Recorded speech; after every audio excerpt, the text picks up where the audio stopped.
Hi, I'm Adam from Max Mentality. I teach sports psychology and mental performance for athletes and other types of performers. And today we'll be talking about a pretty important topic, which is performance anxiety. So it's quite a long video. It's because I've written a lot about it. And so I decided to split it into two parts. So this is part one, but part two will be released at the same time as part one. So you're not really going to be missing anything. It's just a really long video that I decided to split up. So we'll just get into it. So here's the table of contents, everything we'll be talking about. And you see, well, we're talking more than just anxiety. We're talking about stress and arousal as well. And you'll see why. So the overview is just questions that we might ask ourselves when we're playing. So why do we choke under pressure? And you can apply this to video games as well. In like multiplayer games, like you might be the last one standing and then you get killed because your body just tensed up and then you just didn't react properly. And the same thing can happen in just real life games, except you won't be getting shot, but you'll still play poorly. You know, you'll lose control of your body. You'll overthink things just because you're under pressure. So we want to figure out why that happens. But yeah, we might look like this as well. But stress, stresses, arousal, anxiety. So to understand what anxiety is, we gotta look at the thing that causes it. So the product of stress. So anxiety is a product of stress, and we want to figure out what stress is first because it's literally like quite important. So the first thing we'll recognize is just the difference between a stress and a stressor, because a lot of people kind of mix up. They don't really know what a stressor is. But simply put, a stressor is just an event or a situation that creates stress. And stress is just our reaction or a response to a stressor. So stresses, they can be quite significant. So like natural disasters or a bereavement. And those have immediate and lasting effects on us, which can greatly affect our performance. However, there are also much lower level stressors. So kind of commuting in traffic or just living like near trains or like airline paths, that can be seen as like a low level stressor, but their persistence do take a toll on us. So they can be equally as dangerous. And we'll also talk about arousal because it's quite important with anxiety as well. Heavily linked. It's a physiological state. So that refers to how our body functions physically. So, you know, sweat, heart rate, kind of adrenaline, hormones that go through in our bloodstream, that kind of stuff. And it just refers to how our body responds to an event or a thought. So, you know, think about a time where you were nervous, you would start sweating, you might have had a dry throat. Some people say having butterflies in the stomach, just feeling weak or lightheaded. Those are all physiological responses to stress. And to perform to our best while playing sports, we have to be somewhere in between the two extremes of arousal. So we can't be too aroused and we can't be not aroused enough. But the sport does make a pretty big difference. So you won't see kind of target shooters hype themselves up too much. You won't see them beating their chest the same way that a boxer might. Because one needs to be calm and steady, and the other needs to be as adrenalized and as psyched as possible. But it all depends on the sport.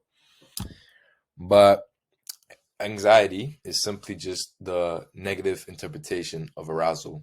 And we'll talk about interpretation in just a moment. Let's just go over the two types of stress. Obviously, there's more types of stress, but these are like the most direct link to anxiety. So cognitive stress just refers to, you know, having poor concentration, poor decisions, so just forgetfulness. You might see this on the road quite a few times where drivers who are behind a driver who's driving, I'm saying driving a lot, but basically, let's say there's a driver who's behind another driver who's driving like much slower than they desire. You might see them kind of cognitively adapt by trying to overtake at a dangerous spot or time on the road, and that can cause a lot of stress. So physical stress just refers to the physiological state, so arousal, which is skin responses, cardio responses, interestingly enough, decreased effectiveness of the immune system. But the way we view stress is also quite important, and it does hold a hand with how anxiety is viewed. So to view stress, or in viewing stress, we might think of it as a good thing. Like you might ask questions like, okay, if it's just a response to a stressor, which it is, then can respond in a good way? Can having nerves be beneficial? And you'll see many athletes and other types of performers, entertainers, like say that, yeah, it's actually a good thing. It helps me and it doesn't act against me. And some of the reasons that they might say is that it shows that they care or improves their ability to concentrate, keeps them on their toes. And such elite performers do claim that their anxiety is useful or facilitative, so beneficial, or it just serves them. And according to some theories, the degree of anxiety a person may feel may not be the actual problem. So it's not what they feel that's the problem. It's simply the interpretation of it, the interpretation of the anxiety symptoms that they're experiencing that matter more. And we are going to talk about the interpretation aspect real soon. So that is why some anxiety is seen as enabling and some performance is kind of crippling. But we want to figure out why this is, and that's just to do with the theory of cognitive appraisal. And so there's quite a lot of athletes like Tiger Woods who make quotes like these. So if you're not nervous, it just means you don't care. And I think there's some truth to it. So cognitive appraisal is simply like our subjective interpretation of a situation, more scientifically, environmental stimuli. So what we make of an event. And the best way to think about it when in the context of stress is it's a two-way system. So the environment presents us with stressors and we appraise them. Appraise simply means assess. So how we view a stressor that is presented to us. And the primary appraisal will first help you decide how important a stressor is to you, how significant an event or situation is to you, and where to focus on the potential positive impact or the potential negative impact. So how important something is to you is known as centrality. So your level of stress will likely be much lower if your centrality is low. And that's the opposite if your centrality is high. So if you view something as quite important, then you'll probably be more stressed about it. And secondary appraisals, despite the term, they don't necessarily mean that they happen after primary appraisals. They're just a different set of appraisals. And they actually alter the primary appraisals. So they alter each other, interestingly enough. So it just refers to control. When we feel that a situation is under control, we normally feel less anxious about it. I think that makes pretty good sense. And secondary appraisals lead us to determine whether a stress is controllable by us, by someone else, or not controllable at all. So, as an example, we'll use this diagram in the context of football, because why not? So, using cognitive appraisal, we'll start with the primary appraisal. So, let's say you're a football player and you're playing a World Cup match, okay? And your team is down by 1 goal. So let's say it's like 2-1 against you. Now, we as a football player will subconsciously ask ourselves the question, is this stressor important to us? And obviously, because it's a World Cup match, it is important to us. However, if it was a friendly match, and it wasn't the World Cup, if it was something that didn't really have enough significance or the stakes just weren't as high, then we might view it as not that important. Although we might still view it as important, but we might view it much less important in a World Cup match. So then we'll think about the other type of appraisal. And this is where the interpretation heavily comes in. So let's just go over the secondary appraisal. A different football player might view being a goal down as a threat or as a challenge. But let's just say they see it as a threat, okay? And they think that it's not controllable by themselves. It's they have no stake in it, so they can't alter the game, or it's very hard for them, and so they feel demotivated, and so they play much worse. However, let's say if the football player, so let's say if we saw being a goal down in a World Cup match as being controllable by us and by our teammates, then, and like we actually believe so, then we will change our primary appraisal. We'll view being a goal down in a World Cup match as actually being a challenge instead of a threat. This is an opportunity to make great plays, to help our teammates win. And so we'll show that off in how we play and the effort that we make. And then that will present this confidence to our teammates and also to the opponent team. So the opponents will see, wait, they're actually playing much better than before. They haven't lost confidence. They're playing at a much higher level, and so that'll instill something to the opponent. Do you see where I'm going with this? I don't want to kind of ramble on too much, but it's a very, very basic concept. So you can either see something as a threat or a challenge, depends on how you view on it. But it also does depend on the factor of like, is it controllable by myself or by someone else? And can I hope kind of change the tide of the game? But changing how we view stressors is not a quick thing. It's not a flip the switch thing. It's quite a slow, gradual process. Well, it's not inherently slow. It's just gradual. Okay, it's a gradual process that just takes time and conscious effort in the beginning. So this means training yourself to identify the controllable and the uncontrollable, controlling the controllable and ignoring the uncontrollable. So if you heard of the Serenity Prayer, it's basically that, just in sports. But once you do consciously change how you view stressors, you notice that it actually starts to happen automatically. So you'll view things as a challenge instead of a threat automatically, and that'll just increase your performance heavily. So let's get into anxiety right now. So types of anxiety. So similar to stress is cognitive anxiety, which just includes kind of how we view things in a negative light. So, we're more concerned, we worry, we doubt a lot. We might think of things like, I'm not good enough, I'm messing up badly, what if I let my team down? And that can kind of affect our game. So somatic anxiety just refers to a physiological state. So examples are, having dry throat or, shaking, trembling. And research has shown that it's actually okay to have cognitive anxiety if somatic anxiety is low, and vice versa. And it's problematic when we have both. So we might have some negative thoughts that we might not always control, but we might actually like feel fine, like physically, right? But if both things are happening in a negative way, then that can actually affect our game quite a lot. So other types of anxiety are trait anxiety, and you can think of this as part of your personality. And this can be due to genetics or the environment you were raised in.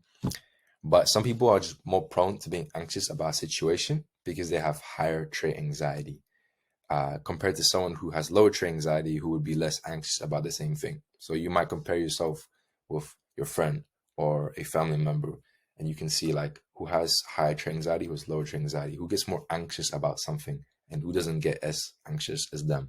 Okay. State anxiety is different from trait anxiety. It just has to do with the specific situation that we're in. And some people see this as a rational form of anxiety, and it just induces physiological changes when faced with a genuine stressor. So let's say there's a bear or a tiger just like really close to you. Like your body will pump different hormones, different chemicals. Like your body will change how it reacts. The blood will go in different places, and that happens to everyone, no matter what kind of trait anxiety you do have. But this type of anxiety does fade away after a threat is gone.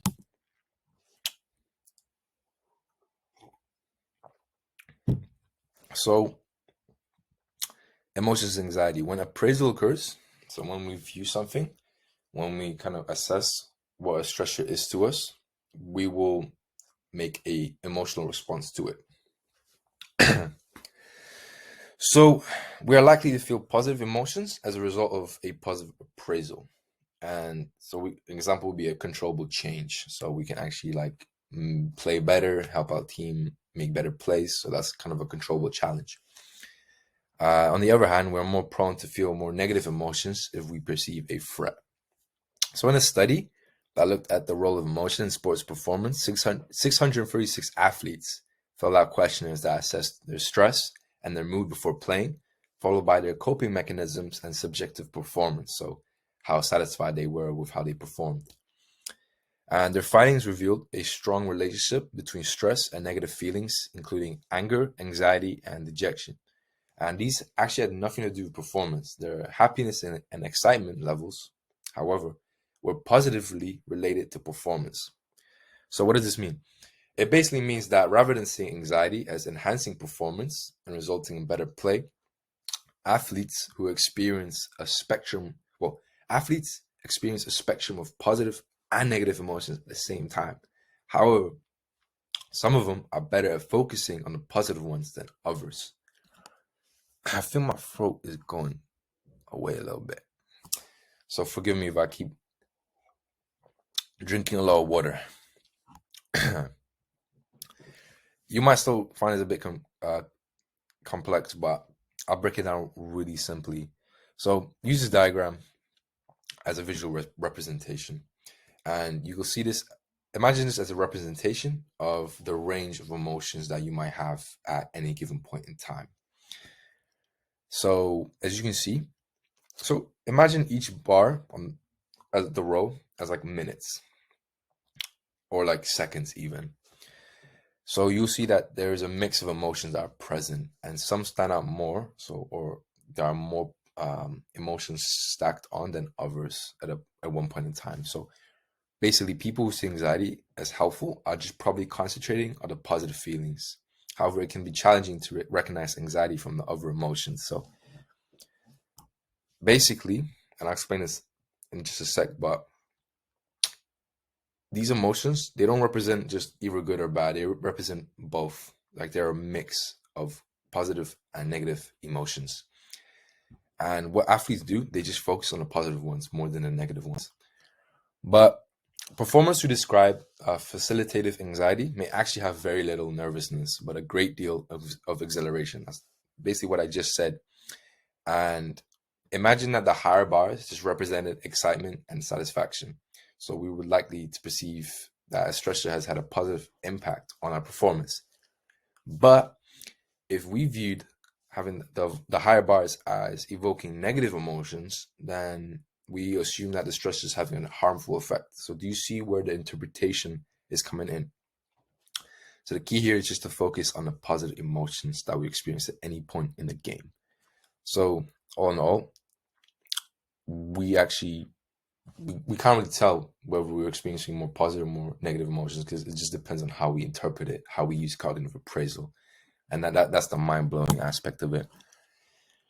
All right, moving on to sources of stress and anxiety in sports. So there's a lot of sources, let's be honest, but I want to kind of dive into the more individual, well, more general, but individual ones that aren't context dependent too much anyways. So we'll start with self-esteem. So self-esteem, and I talked about this in my previous video about mental toughness.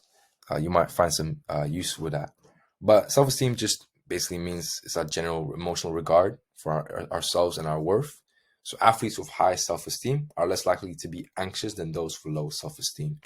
And you'll see that people with low self-esteem generally have higher levels of training anxiety, and it's the opposite with athletes who have higher self-esteem. So people with high self-esteem are quite resilient, and they're not easily shattered by one or two losses. The worrying combination are individuals with high training anxiety and low self-esteem levels. So high levels of anxiety are likely would be present in these people.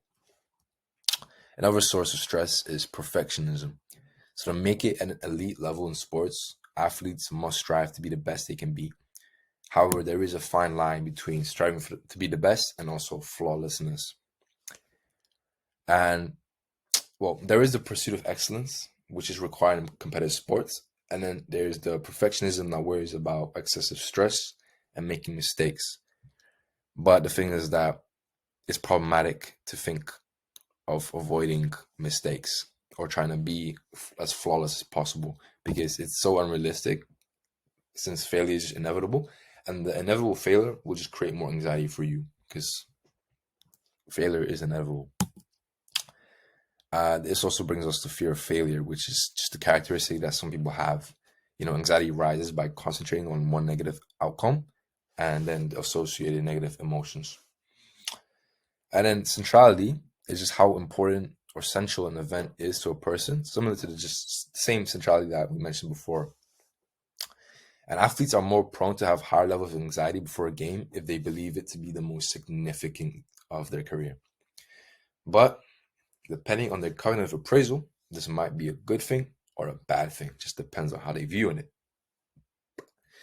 High centrality can induce many rewarding mindsets and behaviors, such as the will to win, increased effort, but it just depends on the emotions that are more prevalent. Ultimately, it does depend on their interpretation, their cognitive appraisal. So, hold on. Anxiety effects on decision making. So now we'll start to see how the example of choking I referred to earlier kind of plays in. Because it often just involves difficulties in consciously processing information and making rational decisions. So clearly, one of the main effects of anxiety is reduced decision-making capability. And this might be obvious to you, but it's worth diving deeper into it. Because when I first figured this out, it made sense when I figured it out, but I didn't know it before. That's it's kind of weird when it's brought to you. It seems obvious, but before you just didn't know.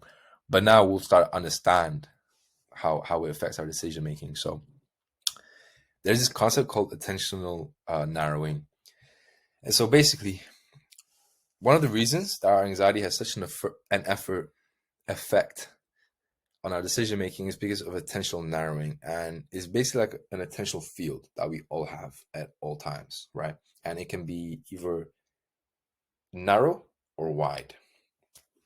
Now, imagine you're playing a basketball game or just any game. It's important to keep your attention focused. This requires filtering out unimportant information while concentrating on the vital information.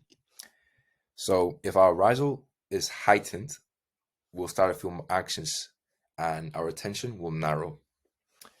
As a result, we might filter out relevant and irrelevant information. So, you'll risk losing out. You'll risk losing sight of the play going around you, and you might feel more rushed when handling the ball if your attentional focus becomes too narrow. So, but making good decisions is quite difficult without all of the necessary information. Conscious and reinvestment hypothesis. So, basically, when we learn a skill, we pass from the conscious stage of processing. I kind of call this subconning, but I'll get into that in another video. But briefly, when we learn a skill, we pass on from just processing it to just instinctively making subconscious action. So imagine learning to drive a car, remembering each detail of driving and then the rules of the road and just knowing the gear, what to press, how to move. It's all effortful in the beginning. But after some time, it becomes automatic. And it's the same with any other skill. The way we hold a pencil when we want to draw or when we want to paint, it's like you have to think about it. But after a while, you just kind of do it. And it's the same in sports. A beginner in golf must think about their stance, their weight distribution, their grip, backswing, forward swing. And once they get much better, they just do it without thinking. And that is until anxiety becomes an issue. So when golfers begin to make poor strokes, they revert to their earlier state of consciousness when they pay closer attention to the different parts of their technique. So basically, athletes, when they start making mistakes, let's say a basketball player, he's missing his free pointers, and then he might think, oh, his form is gone down, and he starts to consciously think about his form more. And you think that this is a good thing, reverting back, kind of thinking about like conscious movements and techniques that you're supposed to be doing. But what this does is just induce paralysis by analysis, and you've heard this before. And so, in an effort to play better again, we reinstate our knowledge of the technique by coaching ourselves while performing. And we think that is a good thing, but actually hurts our performance since in this context, the once fluent swing becomes jerkier and less accurate due to more cognitive thinking than before. So depending on your sport, if you're thinking about your form when you shoot a basketball, it's like you have to put more cognitive energy into it, more cognitive thinking. And so you miss out also relevant information. And you also become much slower. And so that affects your game. So let's get into tackling anxiety during performance. I've kind of simplified it into memorable things, and we'll start with just using cognitive appraisal to reframe our view of stress. This is a really important one. Um, it's quite simple, and you might think like, why do I need to do that? But it's actually insane how much it'll help you just by changing how you view stress. So decide how important a situation is to you, and whether to focus on the potential positive impacts or the potential negative impacts. So most of the time, you want to be focusing on the positives. So if you're struggling to focus on the positives and you just think about the negatives instead, then try your best to just think of thoughts or affirmations such as like next play will be better. A couple of mistakes won't ruin my greatness, or this loss doesn't define me. Okay, or I can do better. I will do better. And after a while, you keep thinking these thoughts. It just becomes automatic. Your brain will just tell you these subconsciously, and you'll move on to the next play. But yeah, keep affirming these types of thoughts until they're just internalized in your mind. Sorry, my throat is going. I'm almost done with this anyway. So realize your worth and reinforce it. Again, it might sound a little bit corny, but it works. So corny works. Just do corny if it works. So keep developing and maintaining your self-esteem. I will talk about this in the future, specifically about self-esteem. But what you can do is just think positive thoughts, and also write down what you're proud of or what you're grateful for. And writing is actually a really underrated tool, but I will talk about that later. Understand that you will make mistakes and that you have no reason to fear it. So view failure as a challenge to rebuild and improve yourself. So me personally, I never really had too much of a problem with fear of failure, but that's why I kind of struggle, at least in the beginning, to understand people's fear with failure, because I don't really have too much of a problem with that. But when I realized there's actually people who really fear failure, it was kind of mind-blowing to me. But the way I always viewed it was just, this is an opportunity to just become better. It's like just move on, think about the next thing. Let me do the next play better. But fear of failure, I'll have to make a video about that, because it seems like there's a lot of people who struggle with that, and I like to help those type of people. Be aware of your attentional field. So if you're focusing too much on irrelevant cues, and then consciously focus on your task, right? Like, don't be thinking about the opposing team's bench. Think about the play that you have to make. Think about like what your job is, and do it. So if you're ignoring important information, then just try to control your arousal by slowing down a bit, or just breathing, just mentally kind of taking a step back. And lastly, view important games as opportunities to make great plays and help yourself or your team to win. So don't feel threatened if you're at a bad point in a match or if your opponent's performing well. Just switch your thinking to your task and excel to it. So these points all kind of overlap with each other, but they will help you to deal with performance anxiety during your performance. So let's just kind of conclude things really quickly. So stressors, stress, arousal, anxiety, they're all different things, but they're all linked to each other. By viewing stress, we use cognitive appraisal to determine whether a stressor is important or not, and to see if it's controllable or not. And can we see something as facilitating challenge, or we can see something as a facilitating challenge or a threat. And to get the best emotional response, well, we view things in a way that provide us with more positive emotions than negative ones. And some sources of stress include self-esteem, perfectionism, fear of failure, centrality, and some of the effects of anxiety on decision making is we don't take in enough information, or we view unimportant information as well as important ones, which can affect our game. Paralysis by analysis can come up sometimes, and that'll just make our performance worse. And just to tackle anxiety, reframe your view of stress, realize your worth, can understand that you will make mistakes and you have no reason to fear it. be aware of your attentional field, and just view games as opportunities, not threats. But yeah, that's pretty much it. If you enjoyed this video, do check out the longer version of this, which is my article. So it's kind of both part 1 and part 2, but just in written form. But there's more details to it, so you might find some use to it. But I know some people like to view videos instead, so can't fault you there. But yeah, be sure to check out the next videos. And yeah, peace.